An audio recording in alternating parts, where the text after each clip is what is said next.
Hello, I'm Corbin. This is Dustin with American Specialty Glass. If you're watching this video, you've likely purchased one of our new Aspen collection of fire pits, the best fire pit on the market today. The purpose of this video is to help you set up your new fire pit. We'll be going through how to unpack it, how to set it up, step by step, so you'll know exactly how to do that. Here we go. Hi, I'm Adam with American Specialty Glass, and we're here today to explain how to unpack this Aspen Collection fire pit. So, first of all, this will arrive on a liftgate truck, and what a liftgate truck is it's a truck that has a tailgate on the back that can move up and down. So they'll be able to wheel this to the back of the truck and set this pallet at ground level or at the curb at your house.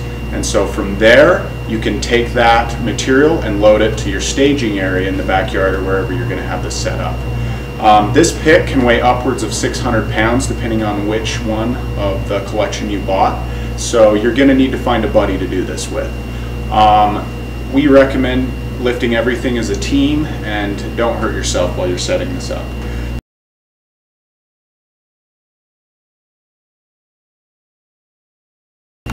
Alright, laid out before us here is the collection of tools and supplies you'll need to safely and efficiently set up your fire pit. With every fire pit will come a pair of safety goggles as well as a pair of gloves. And we recommend that you wear these goggles and these gloves throughout the entire process of setting up the pit. While the glass is tumbled, there may be here and there some sharp edges. We want to make sure you're safe while setting it up, so please wear the safety equipment provided throughout the entire process. Alright, tools you'll need. So first of all, you will need some crescent wrenches. So these are 12-inch crescent wrenches, and you will use these to tighten the gas lines, the flare fittings in multiple places. A screwdriver. This will be used to just adjust the glass as you're putting it into the basket in case there's some holes or it doesn't fill well. Utility knife, you'll just be using this to cut the fire pit out of the palletized wrapping. Teflon tape, you're going to use this on gas connections. Scissors, just in case you need to cut more on the plastic. And then miscellaneous pliers and cutters.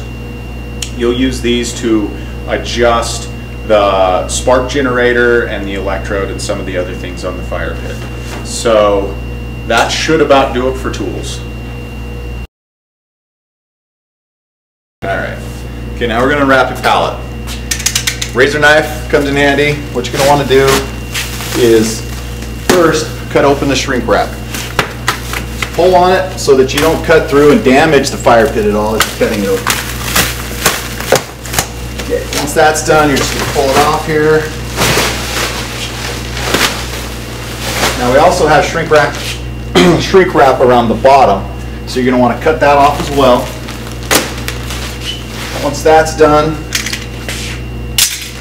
you're going to want to pull off the top, and then we're going to inspect the fire pit to make sure there was no damage during shipping.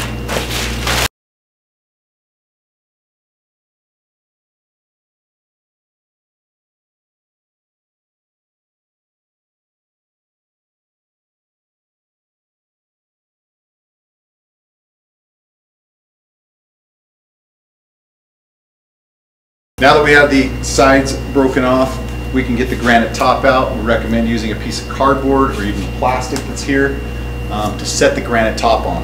It's a little tight. We packaged it a little tight, so you're going to want someone to help you slide it out. So we're going to set this plastic over here. This is what we got right now. We're going to slide this out.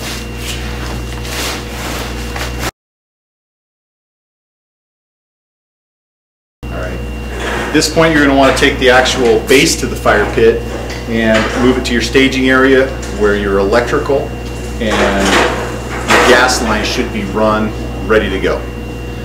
So we're going to take this to our staging area.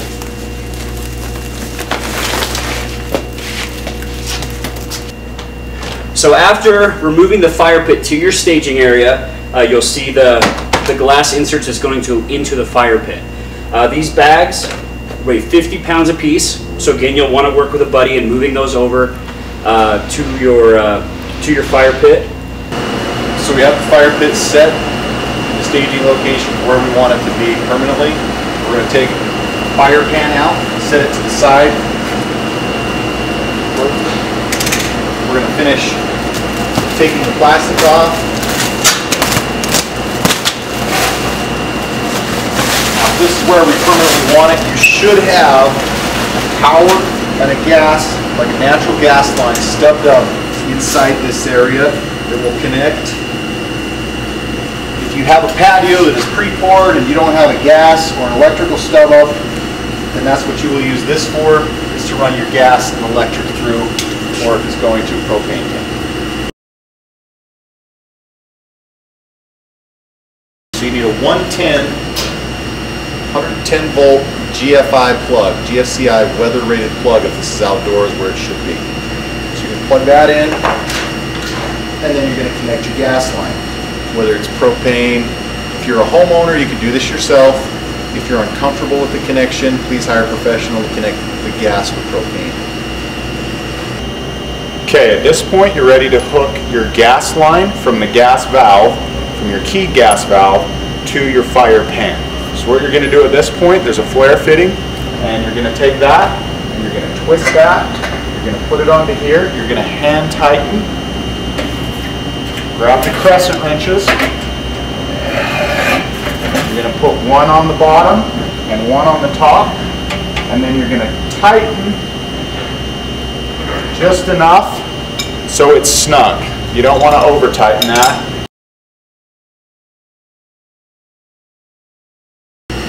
So now we're to the point, our next step of filling the gabion basket. You'll likely want to do this with a partner, and again, as explained before, make sure you're wearing your safety glasses and your safety gloves throughout this process of filling the gabion.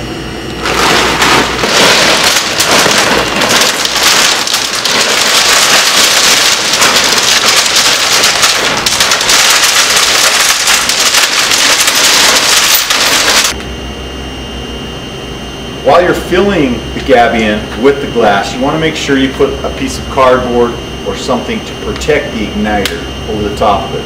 Once you're done filling it, as it's filled here, we're going to take out the piece of cardboard, and then we're going to continue to place glass carefully around the igniter.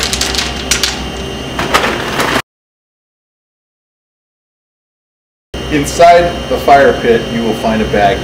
Inside this bag, you'll find 4 items. An LED remote,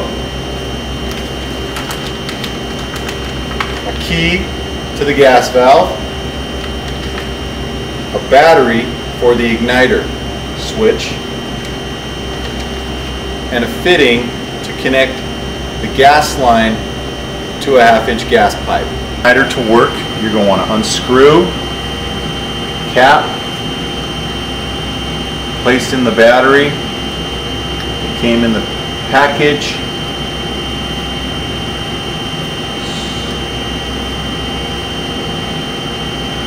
You have 2 wires here that are coming off your fire pan. One is the larger wire that goes to the electrode, and one is your ground wire. The ground wire will go on top in this case, which is terminal 2, and a larger electrode wire will go to terminal 1. There's a small access here. You can reach your hands through.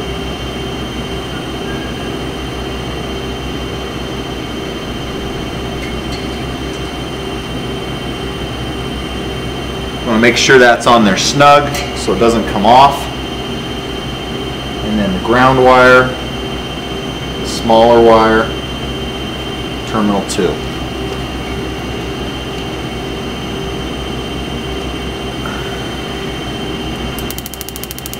All right, and we have ignition.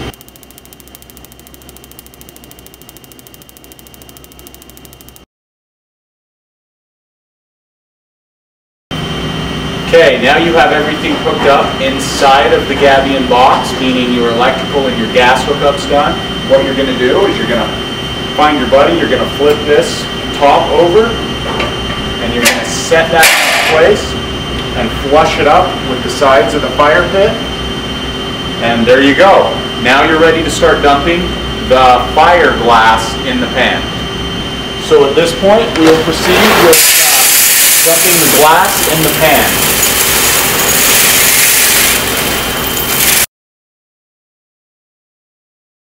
Now you've placed all the fire glass in the pan, it's time to put the granite top on. So grab your buddy once again, team lift this, because this will be one of the heaviest parts.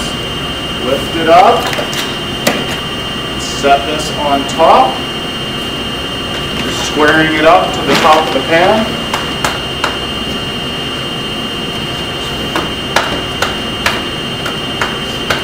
So now you can go through, just spread a little more glass on top, and you're done with setup, and now it's just lighting the pit and getting familiar with it.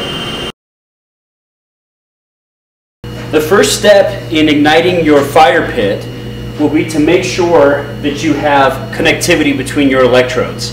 So simply press the igniter button and you'll both hear and see the spark between the two igniters.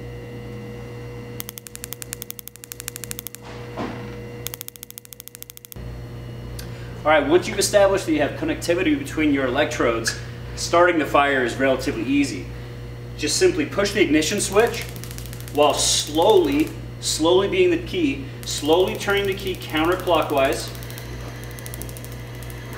until it ignites. Now you can adjust the height of the flame simply by turning the key. For a lighter flame, turn to the right. For a larger flame, turn counterclockwise to the left. And then you can adjust your flame size accordingly. If you're having problems with starting the fire pit, more than likely you've got a problem with your connectivity between your electrodes. To solve this, simply tinker around with the electrodes a bit, push them closer together, make sure they're close enough that you get that spark. It might take a couple of tries before the flame ignites, but keep trying. Perhaps adjust the glass a bit, let the gas settle. Push the electrodes, and then push the ignition switch again to get that connectivity. As mentioned previously, with every fire pit purchase, you will receive an LED light that is attached to the gabion basket. That's the source of the light you see here behind the glass. With those LED lights will come a remote control.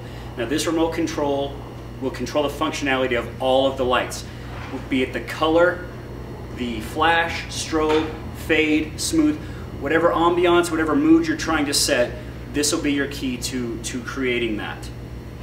You simply push the button and the LED light will react accordingly. Now if you're pushing the button and you find that the lights aren't changing, such as you see here, it's just having a difficult time reading the signal through the glass. So simply find a different spot, push the button again, and find a spot until it can read it.